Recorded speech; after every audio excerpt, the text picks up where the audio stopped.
Hello everyone, I am the Philosophical GM, and I am here to talk about 7 characters whom I'd like to play in any RPG I do in the future. Now, as my name implies, when I'm playing most RPGs, I'm a GM, so I don't get to play much. I'm currently only in one game, which is going fairly well.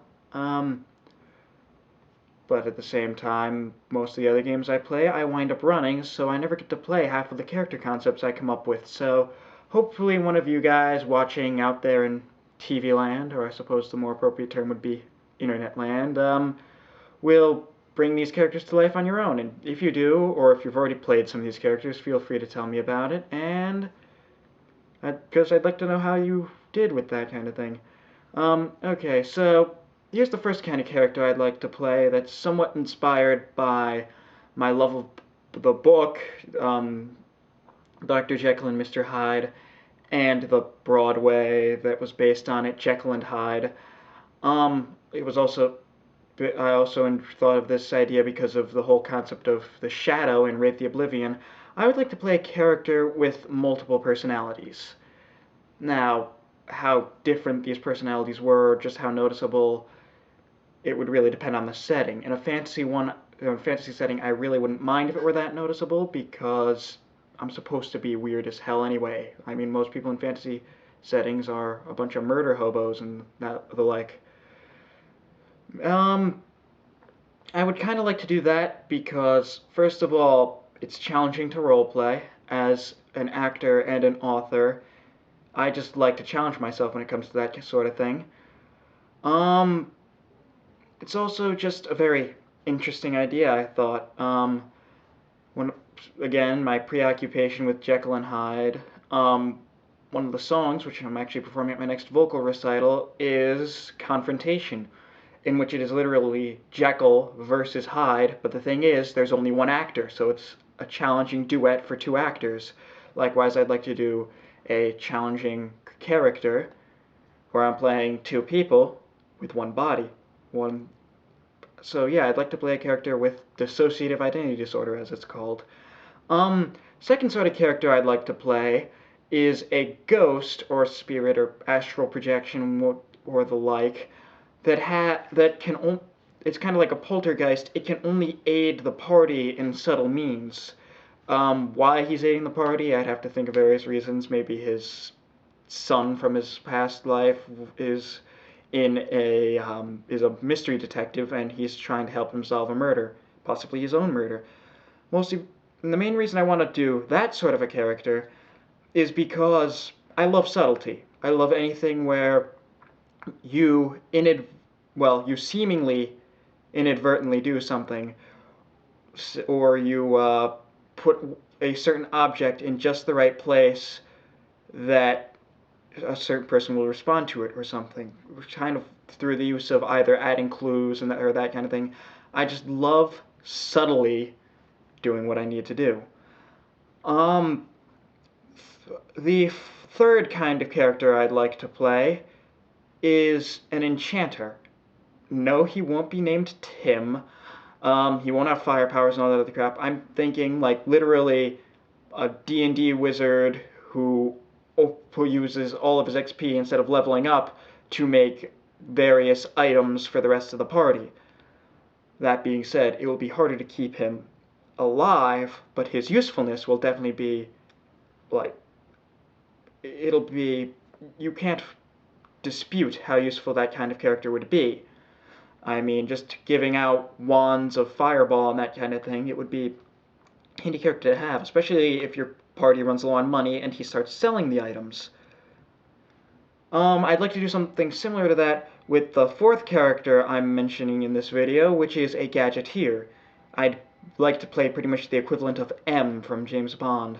Or, never mind, Q. Sorry about that. Haven't seen those movies in a while. And the main reason I like to do that is, again, be a support player. That would probably work better in GURPS, where Gadgeteer is an actual advantage and you can work with stuff like that. Although I'd probably add some extra traits, like I'd probably give him detective traits or something like that to make him more useful outside of that.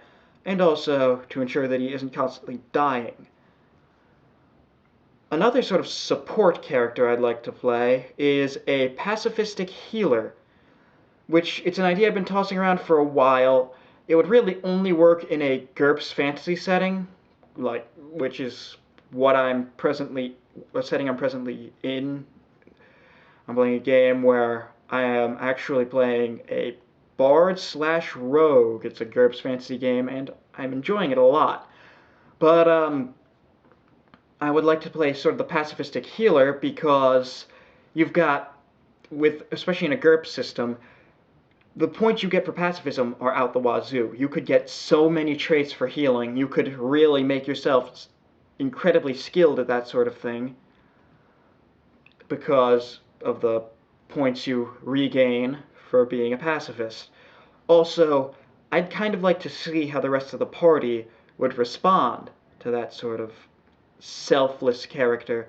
Plus, I'd like to play a selfless character. I mean, most fantasy RPGs, like I said before, you're a bunch of murder hobos, a bunch of out the wazoo sociopaths with giant axes who cleave peasants in half for no apparent reason.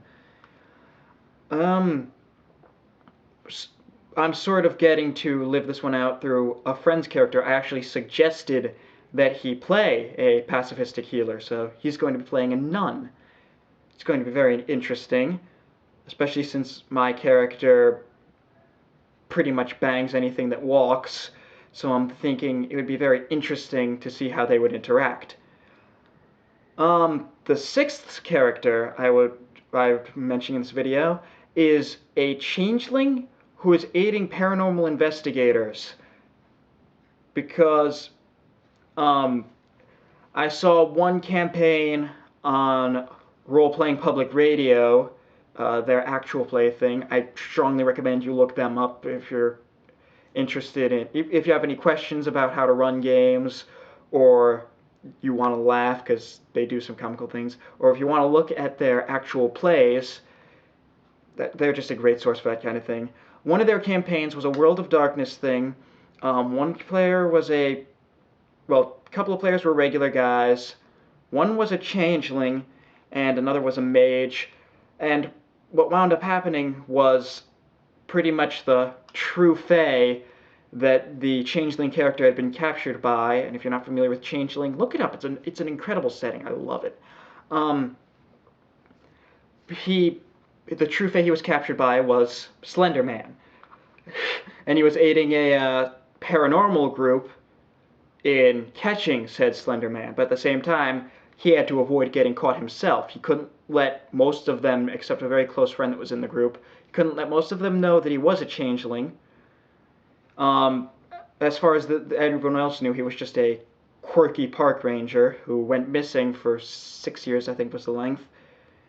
And it really creates that thing where the players are working together, but they're not necessarily on the same side. They're working together, but they're not supporting the same side. They're not supporting the same cause. I'd kind of like to do a similar thing with a changeling aiding a group of werewolves, even though he doesn't quite agree with their perceptions of Gaia's, or rather their views on Gaia's war versus the worm. He would aid them because most of the things the worm does are evil, and he's aiming towards the destruction of the world. Again, if you're familiar with that setting, or rather, if you're unfamiliar with that setting, the Werewolf the Apocalypse setting from World of Darkness, look that up. It's also another great setting. But since there's that sort of religious fanaticism that he doesn't agree with, it would, again, he's helping them because, mostly, for the benefit of himself and the rest of the world, but at the same time, he doesn't necessarily agree with the people he's helping. Finally, I would love to play someone who is secretly betraying the party. Now, the reason I'm saying that is not because I like to be a jerk with my characters. I tend to maybe make my characters a little irritating. In fact, the character I'm playing right now, I would probably not like him very much if I met him in person. He's very charismatic. He's very much a people's person, and he doesn't care much about people. He really just uses their acceptance of him to his advantage, which I would hate that person if I met them, which really makes playing him, it's going to be very interesting. But the reason I want to play someone who's secretly against the party is because, think about it, you have to be secretive the entire time. You'll have to have secret talks with the GM, maybe even sessions where it's just you and the GM, and you two just quickly roleplay through a scenario where you're setting something up against the party members. You can't let...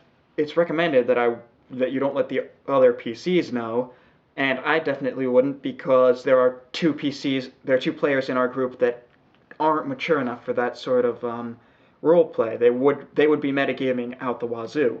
The other two would be good, but one of them would probably be GMing that session. And I just would find it very interesting to see, okay, how could I bring about the demise of all of the other characters without them knowing? But at the same time, I would also be I'd be somewhat rooting against myself, because I don't want myself to win in that sort of scenario. Like, it would almost be a player versus character sort of scenario where, yes, I would, in character, wholeheartedly go to succeed. But I wouldn't mind making a few mistakes along the way and getting caught red-handed. So, tell me what you think about this idea. Leave something in the comments. Just before this video ends, if you are interested in role-playing games and you would like to learn more, I recommend you check out the YouTube RPG Brigade. You can find their group on Facebook. I'll put a link to that in the description. I'm sure that would be very helpful especially the Gentleman Gamer. He's been very helpful to me, especially introducing me to systems that I may not have otherwise looked at, such as Numenera and other such systems. Also, if you are at all interested in writing modules or something like that, I've got a group where part of it has to do with RPG modules. It's a Facebook group called Poets, Artists, and Storytellers, and it's pretty much all of the arts. I made the group so that all of the arts could get together. Artists from pretty much every type of art, visual art, storytelling, poetry, prose, music, all of that could just get together and pass around ideas, because I'm a storyteller, I'm a poet, and the like. Especially if you're into writing RPG modules, because that's actually mentioned as one of the things that we encourage people to post. Or if you want help with anything, say you're not sure how to get a certain clue across without making it way too obvious, you could post that, and I'm sure that tons of other people would have tons of ideas. You could also put those kind of ideas onto the YouTube RPG Brigade Facebook group. So feel free to check those out. This has been the Philosophical GM, and I'll see you all later.